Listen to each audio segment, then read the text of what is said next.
Bienvenidos a este tiempo de Parashá en Casa. Mi nombre es Henry Hoyo, soy el pastor de Montería y mi esposa Carolina Pérez.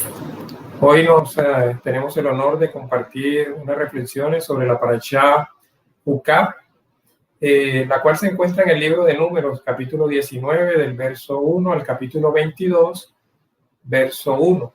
Jueces 11, del 1 al 33.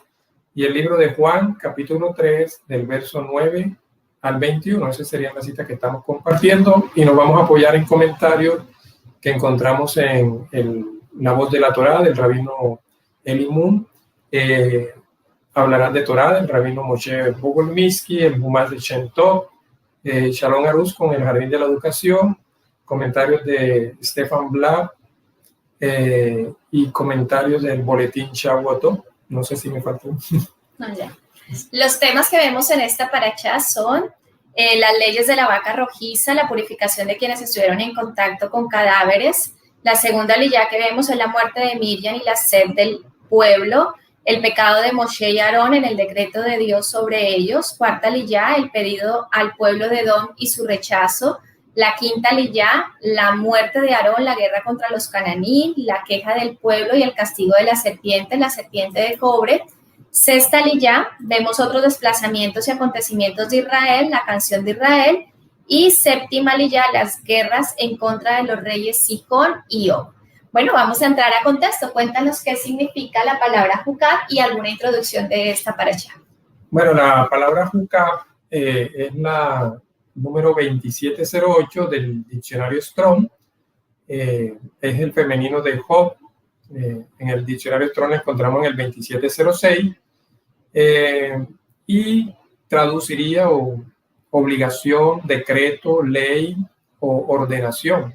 El plural hukim, límite, tarea, porción, obligación, mandato. La parashá inicia diciendo Vaidaber Adonai el Moshe Be'el Aarón Lemor Sot Ukat HaTorah. Este es el estatuto, el Jod de la Torá. Y después procede a discutir las leyes de la vaca roja, de la Pará Adumá. Es una misma, según los sabios de Israel, que es imposible entender de acuerdo a la lógica humana. Y para ello vamos a comentar, vamos a mirar por qué se le llama estatuto. Dice que estatuto es como un decreto de Hashem, es una orden del rey, Ukab. ¿Pero qué significa estatuto? Estatuto es cualquier ordenamiento eficaz para obligar. Y dice que el mandamiento de la vaca roja es un Job y es la jucá más importante de la Torá. La jucá más importante, y de ella hay varios comentarios sobre lo que es la vaca roja, para Adumá. Los mandamientos de carácter Job son los que no tienen una explicación lógica o clara en la Torá. Rashi dirá que el sumo sacerdote Eleazar era... a él se le entregaba la para Adumá porque el mandamiento respecto a ella debía ser realizado por él. El segundo en el sacerdocio, yo resalté esa porción porque me acordé de una clase con el rabino Shapira del curso de hebreo, donde hay un pasaje en el Talmud donde se analizan, creo que son los pasajes de Ezequiel, sobre el tema del trono de Hashem. Y no sé si me equivoqué, pero creo que el rabino, no sé si Yohanan decía que significaban dos tronos, que había un trono para el Mesías y un trono del Eterno.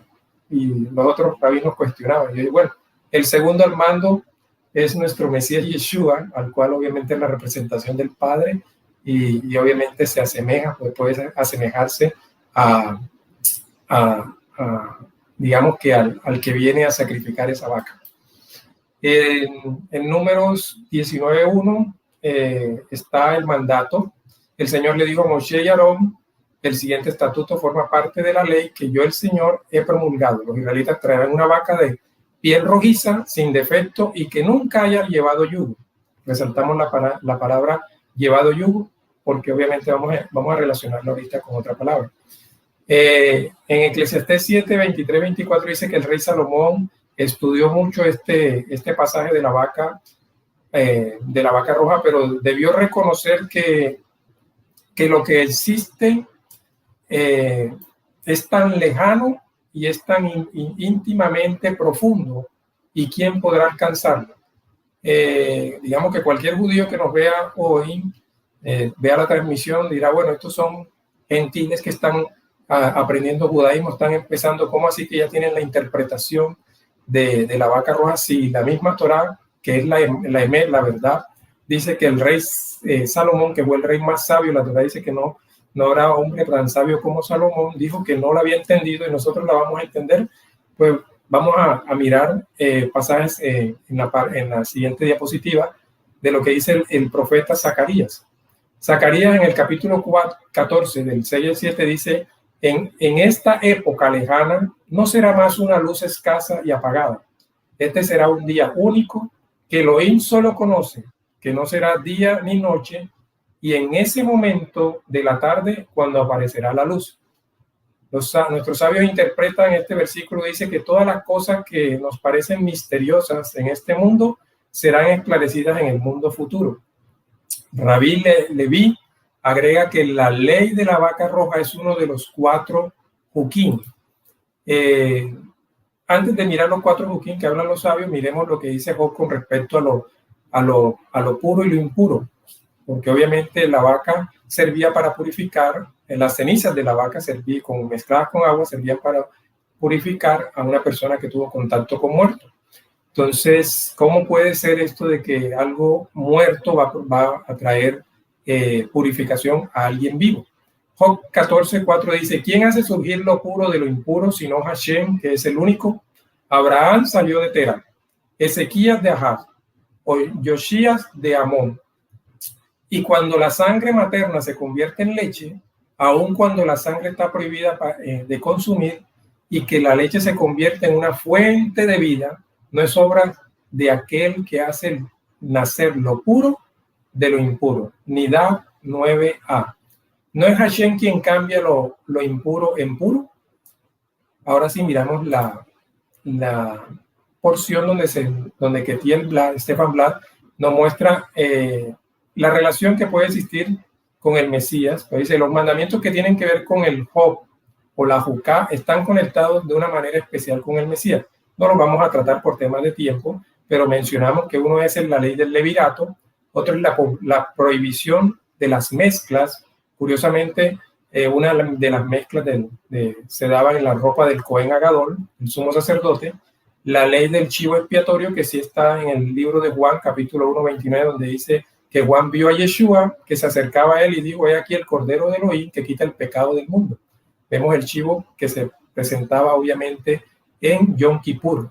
Y obviamente el cuarto Job por excelencia es la vaca roja, de la cual estamos comentando o mirando las reflexiones.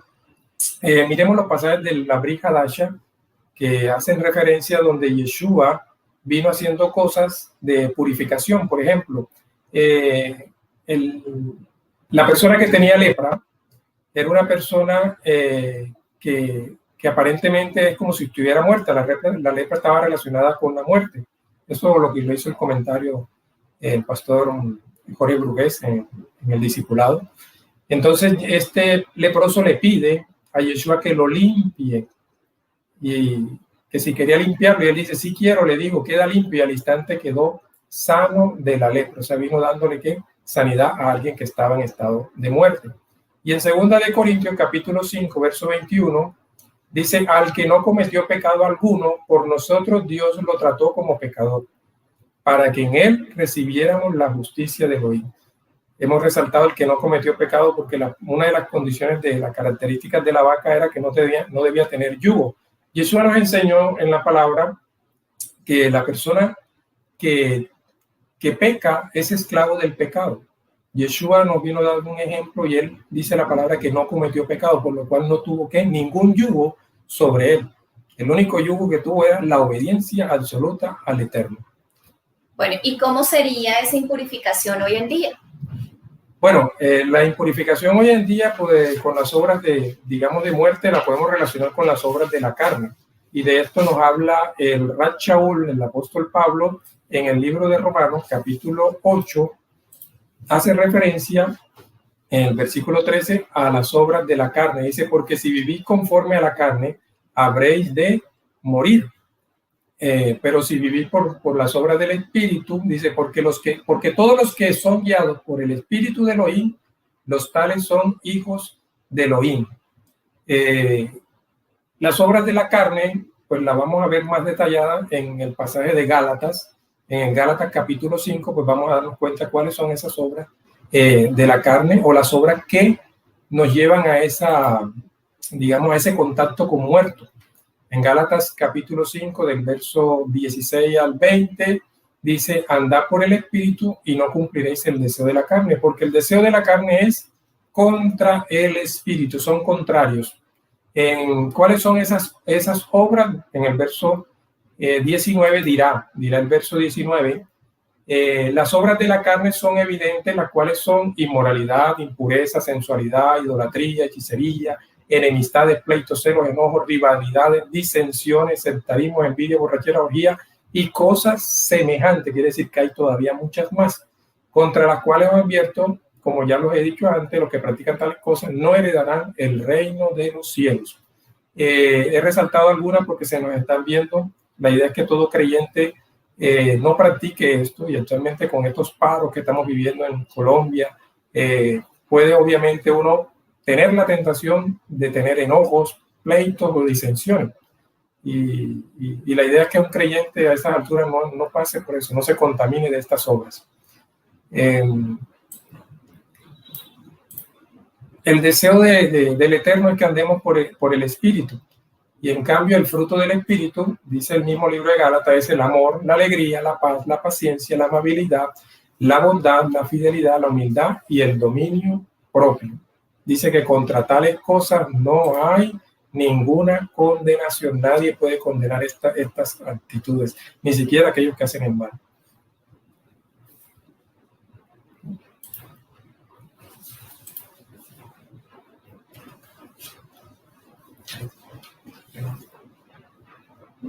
¿No?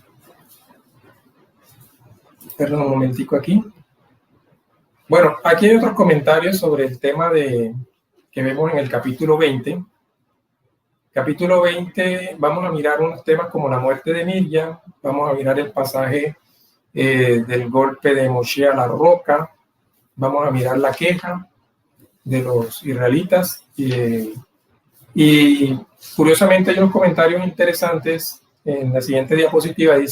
Dicen los sabios sobre la muerte del justo. Dice que los sabios hacen un comentario sobre cuando el justo muere, dice que expían los pecados de una generación. Ya que luego de la muerte de la vaca roja se encuentran las muertes de Miriam y la muerte de Aarón. Y esto sigue conectándonos también con Yeshua, nuestro Mesías, que es obviamente el Sadí, el justo, que murió no solamente por el pueblo de Israel, sino por el mundo. Con respecto a la muerte de Miriam, la cual encontramos en el capítulo 20, dice el Targum Jonathan, dice que Miriam murió el 10 de Nisan. Ese mismo día, en el proceso de la salida de Egipto, eso coincide con el día en que se debía escoger el Cordero de la Pascua. Sigamos leyendo. La muerte de los tres hermanos, Miriam, Aarón y Moshe, que murieron en el desierto y fuera de la tierra prometida, representan los atributos por los cuales el mundo existe. Según la Mishnah, hay tres columnas que sostienen el mundo. Uno es el servicio de la boda, representado en Aarón. Otro es el servicio de la bondad o la sedacá, representado en Miriam. Recuerden que Miriam era partera y ayudaba a su mamá. Y está la Torá, que es otra columna, representada obviamente en Moshe. El siguiente espacio que vamos a ver es el evento de la roca. Vamos a mirar el evento de la roca. Dicen los sabios que la vara de Moshe va a representar los milagros. El Midrash dice que la verdadera santificación de Elohim por el hombre no radica en la obediencia cuando hay un milagro, sino en la libre aceptación de la divinidad en ausencia de toda intervención milagrosa. A esto es lo que se le denomina la verdadera emuná, la verdadera fe. la verdadera conciencia o acto de fe. El rabino Shimshon Rafael Hirsch dice que el periodo de la existencia milagrosa, por importante y por indispensable que haya sido, presenta el inconveniente de implicar un cierto peligro, ya que impide el despertar de toda responsabilidad consciente que el pueblo debería mismo forjar su propio destino. Israel no debe instalarse en el régimen de la facilidad, debe estar informado de la conciencia protectora del Eterno, pero debe edificar su futuro dirigido únicamente por la palabra del Eterno. Aquí obviamente encontramos una prueba de Moshe. La vara que representa ese milagro debió darle paso a la palabra, que era lo que el Eterno quería enseñar en ese momento. Moshe se había acostumbrado a los milagros, pero Hashem deseaba pasar al nivel de la palabra. Un pueblo que se guía por la palabra es un pueblo responsable. Moshe había sido el hombre de Egipto, el hombre del Mar Rojo, del Sinaí, el hombre del desierto, pero será nuestro Mesías Yeshua, será el hombre de la conquista y el político. Nuestro Mesías Yeshua es el que nos introduce a la vida eterna, el que nos trae la verdadera salvación. Moshe nos trajo la Torá. Y el Talmud en el tratado Baba Batra 16b dice que el hombre nunca es castigado por lo que expresa en momentos de congoja. Moshe obviamente cometió un error muy importante que consistía en varias cosas. Actuó con ira, habló palabras fuertes contra los hijos de Israel, dudó de Hashem, desobedeció la orden de hablar a la peña y no santificó al Eterno con su proceder. De aquí hay una enseñanza que no debemos dejarnos dominar por la ira, y para eso son los mandamientos que son fruto del Espíritu Santo, las obras de ¿qué? Del Espíritu, no andar en la carne, porque esto nos puede permitir no entrar a la tierra prometida. Bueno, Carito, hay más mensajes en esta paracha, en la porción del capítulo 20. Háblame más sobre la queja, o háblanos sobre la queja. Bueno, hay un tema muy interesante que es sobre la queja que podemos ver en Números 21:5, en donde vemos y comenzaron a hablar contra el Eterno y contra Moisés. ¿Para qué nos trajeron ustedes de Egipto a morir en este desierto? Aquí no hay pan ni agua. Ya estamos hartos de esta pésima comida. Ahí el Rambán aclara que la queja como tal no fue, o el castigo que se tuvo no fue por la expresión que ellos dieron de pronto de sed o de hambre, sino que era porque habían destruido todo cuando habían dicho, ¿para qué nos trajeron ustedes de Egipto a morir en este desierto? Y ahí hay una enseñanza interesante que es cómo estás expresando tus observaciones. Por decir algo, en un matrimonio yo puedo decir, estoy cansada, ayúdame en esto, pero no tengo que decir, uy, qué jartera, ¿por qué me tuve que casar? Estaba mejor de soltero. Entonces es la forma de cómo te expresas cuando viene lógicamente la reprensión divina. Aquí no hay pan ni agua. Según la voz de la Torá dice que claro que había pan y agua porque nunca faltó la provisión del Eterno en el desierto, pero ellos lo que se estaban quejando era porque tenían que recoger el maná todos los días y ellos veían que sus vecinos, los extranjeros, recogían para largos periodos y para largos meses. Entonces ahí se ve también el hecho de cuando nosotros comenzamos a asimilarnos al mundo o comenzamos a mirar al vecino no creyente y comenzamos lógicamente con esta parte también de la envidia. ¿Okay?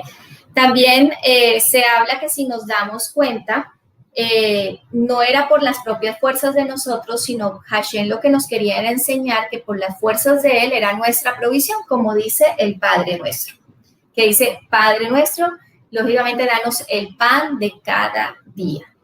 Otra razón de la queja por el maná era que también era muy liviana, entonces el cuerpo la asimilaba totalmente, y al asimilarla totalmente, pues ellos decían como que no había desperdicio como tal y por eso también se quejaban del maná. ¿Qué pasó con la queja? Que Hashem envió serpientes abrasadoras entre el pueblo y mordieron al pueblo y mucha gente de Israel murió. Bueno, cuéntanos un poquito, ¿por qué fueron castigados con serpientes y no, el Eterno no les mandó leones, tigres? Hay varias razones como tal que hablan los sabios sobre esto, de por qué fueron con serpientes. La primera, porque la serpiente como tal, los castigos que tuvo en el jardín del Edén, una de esas era que iba a comer polvo. Y al comer polvo, pues todo le iba a saber a polvo. Pero ella no refunfuñaba por esto. En cambio, los hijos de Israel en ese momento refunfuñaban porque el maná les podía saber a cualquier comida que ellos quisieran. Si querían pescado, les sabía pescado, y ellos refunfuñaron contra eso. Entonces, dijo Hashem que sea la serpiente los que los castigue por los que se quejan del maná, que tiene tantos diferentes sabores, y pues la serpiente tiene que comer todo que le sepa a tierra. Ahí hay una enseñanza hermosa que es, ¿cómo estás tú viendo el maná? El maná tenía exactamente el mismo aspecto, y eso era lo que ellos se quejaban, que tenía aspecto de culantro, como dicen, o como estas hojuelas de Kelos. Entonces, cuando tú ves tu casa, cuando ves tu ropa, cuando ves tu trabajo, siempre es el mismo trabajo, la misma casa, la misma ropa, pero te estás quejando de ese maná y no estás viendo la esencia de que toda esa rutina es lógicamente la bendición que el Eterno te está dando día a día. La otra razón de por qué fue con serpientes es porque la serpiente fue la primera en hablar mal de Hashem, es decir, la Shon Hara en el jardín del Edén. Y por la misma boca como habló, pues fue con esa misma boca que los castigó, porque pues por algo dicen que esas serpientes fueron a morder como tal. El resultado de la queja de la comida fue mortal, porque hizo que el Eterno quitara la protección que tenía de los muros como tal, de las nubes de gloria, que recordemos que eso les ayudaba para que no entraran fieras salvajes, y el Eterno la quitó para que entraran esas serpientes venenosas. Entonces podemos ver Números 21:7, en donde dice, entonces el pueblo vino a Moshe y dijo, hemos pecado porque hemos hablado contra Hashem y contra ti, intercede con Hashem para que quite las serpientes de entre nosotros, y Moshe intercedió por el pueblo. Si vemos aquí, ya el pueblo se dio cuenta de la magnitud de lo que había hecho e hizo teshuvá. Aquí hay algo hermoso porque Moshe oró como un intermediario entre el pueblo y Hashem, y el pueblo no oró directamente al Eterno, sino que pidieron que Moshe orara por ellos. Y aquí lógicamente se muestra cómo el pueblo judío y todos necesitamos un intermediario en Hashem, y lógicamente se muestra la figura de Moshe en Yeshua, como podemos ver en 1 Timoteo 2 del 5 al 6, porque hay un solo Dios y un solo mediador entre el Eterno y los hombres, Yeshua HaMashiach, hombre, quien dio su vida como rescate por todos. Y este testimonio Dios lo ha dado a su debido tiempo. Vamos a ver cuál fue el antídoto que dio el Eterno como tal. Vamos a leer Números 21:8, donde dice, y el Señor le dijo, hazte una serpiente y ponla en un asta. Todos los que sean mordidos y la miren, vivirán, porque hizo una serpiente de bronce y la puso en un asta para los que fueran mordidos y la miraran con concentración, la serpiente de bronce vivía. Rachi aquí dice que tenía que ser vista con fe, con concentración, con toda la atención posible para que realmente surgiera ese efecto y ese antídoto como tal. Y vemos que la solución para ser libre del veneno del pecado, de las mordeduras, fue ver con fe, lógicamente, esa representación que era esa serpiente, que ya lo hemos visto varias veces, pero que me parece hermoso traerlo nuevamente a la ocasión, que serpiente en hebreo es nahash, y tiene exactamente el mismo valor numérico 358 de Mesías Mashiach 358. Entonces vemos con esta analogía como tal de Nahash y de Mashiach, que tienen el mismo valor numérico, que como dicen Juan 3, 14 y 16, que es la brija de Asha de hoy, que leemos también, dice, y como Moshe levantó la serpiente en el desierto, así es necesario que sea levantado el Hijo del Hombre, para que todo aquel que cree tenga en él vida eterna. Porque de tal manera Dios amó al mundo que dio a su Hijo unigénito, para que todo aquel que cree en él no se pierda, mas tenga vida eterna. Vemos que Yeshua es el que puede traer la restauración a Israel, y él es quien debe ser sumamente exaltado por nosotros para que podamos recibir el regalo de la vida a través del Espíritu Santo de Dios. Vemos cómo el pecado de la queja trajo unas consecuencias terribles. pero se fue la protección del Eterno y pudo entrar lógicamente la mortandad. Pero vemos también que al hacer la Teshuvah, vino la salvación y la sanidad por medio de Yeshua. Vemos que toda esta parashá tiene una simbología 100% mesiánica, porque podemos ver que por medio de las cenizas de la vaca roja había purificación, ¿cierto? Por medio de la roca había fortaleza. Por medio del Santo Espíritu representado en el agua, había ese Espíritu Santo que te sella a hacer lo bueno como tal. Y por medio como tal del maná, pues lógicamente era la representación del pan de vida, que es Yeshua, nuestra provisión. Y por medio de la serpiente de cobre, vemos cómo el Eterno trae también Yeshua sanidad y redención a todos nosotros. Bueno, Caro, y cuéntanos cuáles serían para nosotros esos antídotos para no andarnos quejándonos todo. Total. El mejor de los antídotos para dejar la queja como tal es el agradecimiento. Un corazón agradecido está lleno de alabanza al Eterno, como podemos ver en Salmo 71:8. Mi boca rebosa de alabanzas a tu nombre y todo el día proclama tu grandeza. Si nos damos cuenta nosotros como padres, por medio de nuestro ejemplo, debemos de ser agradecidos y enseñarles a nuestros hijos el agradecimiento. Y ese agradecimiento debe estar unido también con alegría y con gozo por cumplir los mandamientos de Hashem. Y así podemos tener la certeza de que nuestros hijos sigan nuestro ejemplo.